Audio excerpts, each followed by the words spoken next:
On a vu hier, M. Baz, on est arrivé au Shelishi. On est arrivé à la troisième montée. On parlait des corbanotes. Bon, c'est un peu compliqué. Il faut s'accrocher. Combien de semaines c'était un peu compliqué, les corbanotes. On avait vu, il y avait différents corbanes. Le Nedava, le Shelamim, le corban Hatat, le corban en faux témoignage. Il y avait plusieurs types de corbanotes, ok? Et donc là, qu'est-ce qui se passe? Là, on refait le procédé. Comment on amenait les corbanotes? C'est-à-dire, comment on faisait? Alors, on est où là? On est dans Shlishi. Vezot Torat Zevach Hashelamim. Maintenant, de quoi on parle? On parle du Zevach Hashelamim. C'est quoi Zevach Hashelamim? C'est le korban Shelamim. Pourquoi on le ramenait sur dit? On le dit, on l'a ramené pour rien. C'était un cadeau pour Hachem. Et quand on le ramenait à Hachem, ça faisait du bien, entre guillemets, pour Hachem beaucoup. Et avec ce qu'il disait Hachem, il mettait le Shalom Shelamim dans le monde. Quand on lui ramenait ce korban en cadeau, lui il était content. Ah, ok, ils sont gentils eux. On leur ramène la paix dans le monde, la parnassa, la slacha, ok? Donc il te dit, quand on va ramener ce korban là, im al toda yakrivenu, il te dit quoi? Si en vérité un homme, il va ramener ce korban chez lui, pourquoi? Al toda, c'est quoi toda? C'est Remercier. remercier. Il t'arrive un miracle. Korban oda shelamim. Donc si l'homme en vérité était parti en mer par exemple, il avait une galère, ou par exemple il est parti dans le désert, il a une galère, et que bon, Hachem arrive en vie, ok, ou un mec qui était en prison, il ramenait, ou un malade qui a guéri, il ramenait ce sacrifice-là de Shelamim, ok. Si il ramenait ce korban Shelamim, ce qu'on appelle les Shalmei Toda, les Shelamim de Toda, de remerciement sur en vérité un miracle que j'ai eu. Donc il y a le korban Shelamim classique, Shelamim. Alors comment on ramène le Shelamim? Pourquoi? Première catégorie, Shalmei Toda. Je ramène un korban Shelamim, Toda, pour remercier Akadosh Baruch Hu. Alors il dit, il crie Valzevach Toda. Et qu'est-ce qu'on va ramener avec ça? On va ramener 4 sortes de pains. 4. Ok? Halot, Urkikin, Urvura. On va ramener en vérité 4 sortes de pains. C'est quoi? 3, tu as cité 3. 3, très bien, 3. Et après il dit, une troisième, il y a écrit Urtiv al halot lechem chametz. Des halot. Donc halot c'est des halot. Kikin c'est des petits morceaux. On va expliquer les 4 choses, on va voir. Ça va? Oui, mes petits ils ont disparu.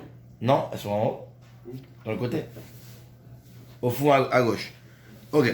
Ve'écrive al devar oda halot matzot beulot bashemen. Tu vas ramener quoi? Des halot, matzot. Attention, matzot, n'a dit hier, hein, que ce qu'on ramenait dans les korban avec de la farine ne devait pas être hametz. Il n'y avait pas d'eau. C'était que de l'huile et de la farine. Il ne devait pas y avoir de. On ramenait comme korban. Non, c'est-à-dire, quand on ramène un korban Shalmei Toda, D'accord. on devait ramener des sortes de pain. Ces sortes de pain ne devaient pas être hametz. Ils devaient être faits à base de farine et d'huile. On pétrissait, et après on faisait des challah par exemple. Ou kike matzot. Et quoi? C'est quoi kike matzot? Des petites matzot, mais shuchim bachamen, qui étaient loin d'huile. Donc il y avait les chalot, en forme de chalot. Il y avait les kike matzot, des petites matzot platies. Vesolet merubehet halot merot. Et après qu'est-ce qu'on faisait? On faisait des matzot comment? Avec de l'eau. On prenait de l'eau bouillante et on mettait sur la farine, ok? Et avec ça, c'était de l'eau bouillante et on pétrissait. Et avec ça, on faisait des chalotes qui étaient aussi mignonnes. Comment on faisait? On prend de la farine, on l'a dit hier. On prend de la farine, on met de l'eau bouillante. Après, on pétrit. Eau bouillante et huile, on pétrit. Et après, qu'est-ce qu'on fait? On les fait frire. D'abord, on les fait cuire au four. Après, on les ressort et on les fait frire dans l'huile. Ok? Al chalot lechem chametz. Allez. Al chalot lechem chametz. Yakriv korbano al zevach shelam. Là, il dit quoi? Il dit qu'en vérité, il devait ramener ces chalotes-là pour ce sacrifice-là. Mais non, c'est par rapport au pain. Donc il y avait 4 sortes de pain. Par rapport au pain. Non, par rapport à la viande. Le sacrifice de la viande qu'on jetait. Ou bessar zevach toda shelavam. Et la viande qu'on prenait pour en vérité faire ce korban Shalmei Toda, de remerciement. Beyom korbano yachel. On devra le manger le jour où on a fait la shrita. Et pas la nuit. Et pas le lendemain. Lo yachel menu ad boker. Il ne devra rien laisser jusqu'au matin. On devra tout manger entièrement.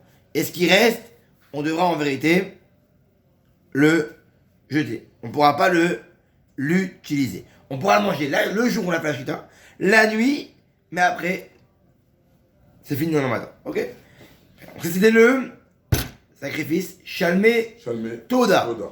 Maintenant, Veim Neder Ondava. Oh. Si maintenant un homme, il n'a pas ramené un korban shelamim pour un remerciement, il a ramené un shelamim stam. Un shelamim, il a envie quoi. Il a des bêtes en vrac, il a envie. Il veut faire plaisir à Hachem. Alors là, évidemment, il n'y a pas de pain. Il n'y a pas de pain. C'est que quand c'est un remerciement qu'on met du pain. Veim Neder on est d'abord. Si il a ramené un korban shelamim parce qu'il a fait un vœu, il est monté à la Torah et il dit lundi, il y a un korban shelamim. Voilà, c'est mon cadeau pour Hachem. J'ai rien eu comme miracle, c'est mon cadeau. Il va falloir qu'on dise ça maintenant. Ah, et voilà. Il y a une grillade partie. Les mecs, ils vont regarder, ils vont dire qu'est-ce que c'est que ça? C'est var que bah, nous payons. La journée, c'est valable en demain. Ah, il va. Veyo, Makrivo et Zifro, Yahé. Oh. Par contre, ceux-là, cette viande-là qui ramène pour une raison nulle, pour un cadeau à Hachem, ça, il pourra la manger 2 jours et 1 nuit. Un peu plus. Il y a un peu plus. Comme c'est pas pour un miracle, c'est un cadeau personnel. Là, il a un peu plus de temps pour le manger. 48 heures, 48. Et il y a 48 heures et demie. Ve'anotar mi bezar. Et tout ce qui restera le 3e jour, il s'arrête. On le brûle. Ve'im ha'achel yochal mi bezar. Non, si le mec, il a quand même mangé la viande le 3e jour, ok. Par exemple, en vérité, c'est pas qu'il a mangé la viande. Évidemment, il pourra pas la manger vu qu'on va la brûler. Mais si au moment de la shrita, quand il a fait la shrita 3 jours avant, il a pensé à la manger le 3e jour, ouais, et ben là, le korban n'est plus valable. Ça veut dire qu'au moment de la shrita, il fallait penser de manger le sacrifice dans les 2 jours, pas dans le 3e. Si tu as pensé à le manger dans le 3e jour, c'est ce qu'on appelle un korban pigoul. C'est quoi pigoul? Pigoul. Ça veut dire il est pigoul. Il dit quoi? Il dit pigoul, c'est en dehors de la limite. Ça veut dire il n'est pas bon. Lo yechashevlo pigoulier va nefesh aochel menu a volatissa. Et celui qui va manger cette viande là, il aura une faute. C'est interdit, on ne pourra plus manger, il faudra la brûler. Toute viande du korban shelamim classique qu'on a ramené, mais quand on a fait la shrita, on a pensé à la manger après le temps déterminé. On n'a pas mangé le premier jour, on a pensé simplement à le manger en dehors du temps permis. C'est une bête qui est en dehors du temps, donc c'est pas un bon sacrifice. Il faut même avoir une pensée quand on l'a mangé. C'est important la pensée. Ah, c'est très important. À Marshava Mistarim Maasé, la pensée, elle est associée Dans les actes. à l'action, évidemment. Ok. Bon. Vea Bassa. Maintenant, il dit quoi? Il dit une personne qui va, toute la viande qui est simple, on a la viande de Shelamim, dans un cas normal, tout elle est bien fait. On prend la viande de Shelamim, elle est, pendant 2 jours, elle est sainte, on peut la manger, ok? Celui qui va, si un homme impur va toucher la viande, ok? Si un homme impur va toucher la viande, lo yachel, bah esh saref. Cette viande-là, on ne pourra plus la manger, parce qu'un homme impur l'a touchée, elle est sainte, c'est interdit. Il faut qu'elle soit en contact qu'avec du corps. Un homme qui aurait un écoulement, un homme qui serait lépreux, un homme qui aurait n'importe quoi, un homme impur, qui n'a pas été mis encore. Donc s'il la touche, lo yachel, c'est une viande sainte qui a été impurifiée. On ne pourra pas la manger, on devra la brûler. Vea basar kol tahor, yochal basar. Il dit quoi? Il dit en vérité, très bien. קודשי קודשים, חוץ לעזרה, קודשים קיימים אחרים, שהפנימי מותר ואחרי זה,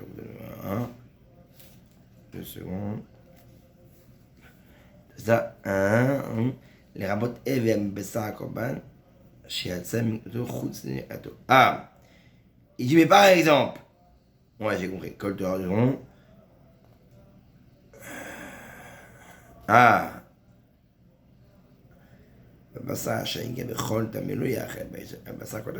Oui, il veut dire qu'en vérité, il n'y a que les gens purs qui ne pourront manger cette viande-là. Dès qu'un homme impur va être en contact, évidemment, on a dit, on aura là. Mais si le mec il se dénonce pas, il est impur. Ah, Il a foutu tout en l'air et les autres ils croient que tout est pur. ah ouais, c'est pas bon ça. C'est Sûrement qu'il y avait un. C'est les gens. Bah, après, sûrement que. Mais n'est sûrement pas- qu'en général. En général, avant, il dénonçait un petit peu. Ouais, mais tu peux Dès pas qu'il y avait un savoir. homme impur, mais il le mettait au grand jour, quoi. Non, ce qui est bizarre, c'est qu'il n'y ait pas un migvé avant de rentrer pour manger. C'est ça. Parce que dans la cour, il n'y a pas vraiment de contrôle. Parce que si tu mets un migvé avant, c'est logique, quoi. Les mecs qui passent au migvé. Mais la cour a été Quand il activée. arrive, t'es tranquille. La cour a été sainte, mais elle a été accessible à tout le monde.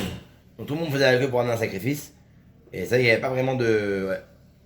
Il n'y avait pas vraiment. Mais bon, des fois, il peut y avoir un sacrifice qui passe dans la cour. Et hop, tu touches. Là, c'est pas bon. Voilà. C'est ça qu'il dit. Ve'anefesh, asher tochal basar mizevach shamim. Ve'tumato alav. Et il dit. Ve'anefesh. Oh. L'âme qui va. Ah. Très bien. Il dit que l'âme en vérité qui va manger la viande d'un corban impur, tumato alav, elle aura une impureté sur elle-même. Venicheta nefesh haïm me'amea. Et elle sera retranchée du camp, on l'excommuniera du camp. Venefesh kitiga bechol tamé. Et une personne, quand elle va toucher bechol tamé, chaque chose impure, betumat adam, qui va toucher un impureté d'un homme, ou bema demea, ou une bête impure, ou bechol shekestamé. Un homme aussi. Ouais, un homme qui a touché une bête impure, ou n'importe qui impur, un reptile impur, et qui va, après cette personne-là, qui est impur, manger un sacrifice pur, Voilà. lui sera retranché. Karet. Chayav karet. Donc c'est très important, il fallait être très très pur. Ouais, Il avait Hachem, Moshe est mort, mais non. Non, ça rigolait pas. Ouais. Maintenant Hachem dit à Moshe, d'abord le béni Israël est mort. Parle le béni Israël en disant, Kol chelev, oh très important maintenant. Autre chose. Kol chelev, toute graisse, la graisse, d'un shor, d'un taureau, chesed, un agneau, une brebis, l'autochelu. Il est assourd de manger la graisse, naï. Kol chelev vechol dam l'autochelu. La graisse et le sang d'une bête, on ne mangera pas. Vechelev nevela, pareil, la graisse d'une bête qui est morte, interdit. Vechelev terefam, la graisse d'une bête qui a été déchiquetée. Yéassé les chom lacha. Tu pourras t'en servir, faire une peau, tanner, ce que tu veux. Mais, tu n'as pas le droit de la manger. Qui colle au chelem et la béma. Nicheta, celui qui mange la graisse, hayav. Nicheta, il est hayav carré, pareil. La graisse, c'est interdit de manger. C'est assourd. Mais chol, dam, pareil, le sang. Bah, monsieur, ma mère, n'oubliez pas. L'auto-chelou. N'oubliez pas. 155 rue maintenant. C'est Bouli. 155 rue maintenant. Ouais, il faut envoyer à Marseille. Non. Vechol dam l'auto-chelou. Et le sang, pareil, on n'aura pas à manger ni la graisse, ni le sang, ni d'un poulet, ni d'une bête. Celui qui mange du sang, carré, pareil. Donc troisième enseignement. Bah, il avait acheté Moshe les morts, mais non. Donc si tu saignes, tu fais ça. C'est Bien interdit. sûr, madame, très grave. Après, ça dépend si c'est ton sang ou pas, si tu l'as pris Ton directement. sang, c'est ton sang. Ouais, on ne pourra pas l'enlever de la bouche. S'il est encore dans la bouche, il est encore collé aux dents, etc., c'est pas sûr. Mais Ah, si, tu l'enlèves, tu craches, t'as pas le droit. voilà, s'il a été extrait et que après vous l'avez mangé, là, c'est pas bon. Bah, Daber Hachem Moshe est mort, on finit. Daber Rabbi Israël est mort. Amakri vet zevach shelamav lachem, yavi et korbano lachem mizevach shelamav. Maintenant, il dit quoi?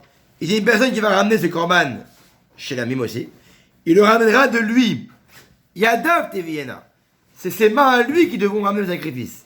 Et à relève, il devra prendre la graisse qui est sur la poitrine, il va la ramener. Pour la faire, on prenait la graisse, ok? Et on la balançait. On Ça prenait fait- la ça fait- poitrine Ça fait et du on feu, la, ça fait le feu, ça. voilà, on la balançait devant Hachem. Et après, qu'est-ce qu'il faisait le Kohen? Il prenait la graisse et il mettait où? Dans le feu. Et la poitrine a été pour qui? Aaron et ses fils. Il faisait méchu le soir et il mangeait. Ve'et shok yamin. Et la cuisse droite. Ils devront la donner aussi en cadeau pour Hachem. Dès que tu fais un corban chez la mime, tu donnes la poitrine au Kohen et la cuisse droite. La graisse, tu la brûles. Et celui qui va ramener le sang du corban, pareil, il donnera à Aaron qui? La cuisse. Qui est rasée à Tenoufa, parce que la poitrine, ve'et shok à Terouma et la cuisse, c'est pour le Kohen et ses enfants. C'est le cadeau générationnel. Quand tu amènes un sacrifice à mime, la cuisse, et la poitrine. Zot Mishhat Aaron. La cuisse, c'est pour Hachem. Non, la cuisse Et la poitrine et la poitrine, c'est pour Aaron. Aaron. La graisse de tout ça, la graisse, ça on la jette à côté. Pour Hachem. Ok. Voilà. Et ça, c'est ce qu'on devait faire quand Aaron, il va ramener un sacrifice. Zot, à Torah, la Ola, la Minecha, la Hatat, la Hacham, la Mimim, la Hachamim. Voici tous les sacrifices. On a vu. Le Minecha. Minecha, on rappelle, c'est le premier sacrifice qui était fait à base de farine. Farine. Hatat, sacrifice qu'on ramène quand on a fait une faute involontaire. Hacham, quand on a fait une faute volontaire, on est coupable. Et Milouim, c'est les sacrifices qu'on fait pendant les 12 jours où ils ont été intronisés en tant que Cohen. Et chez Lamim, on l'a vu. Soit le chez Lamim, c'est un cadeau, soit c'est un cadeau de remerciement pour un miracle qu'on a eu. Comment tu traduis Milouim, toi 12 jours. Milouim, c'est le. C'est 30 jours. Milouim, c'est 30 jours. Non, parce qu'il y a eu le jour, c'est le jour en vérité, le premier Nissan, quand ils sont arrivés à quoi? À devenir Cohen. Ils ont fait sacrifice. C'est le jour de Milouim, le jour des, comment on dit, des nominations. Milou, on milouille. Ah voilà, celui-là on le nomme. Ah. Donc c'est Aaron à Cohen, et il est devenu Cohen, le premier Nissan. On a fait un sacrifice. Voici ce que Hachem a ordonné au Arsinaï de ramener tous ces sacrifices. Et après on verra demain la suite par rapport à ça. Après c'est fini, c'est rapide. Azakobo. Voilà.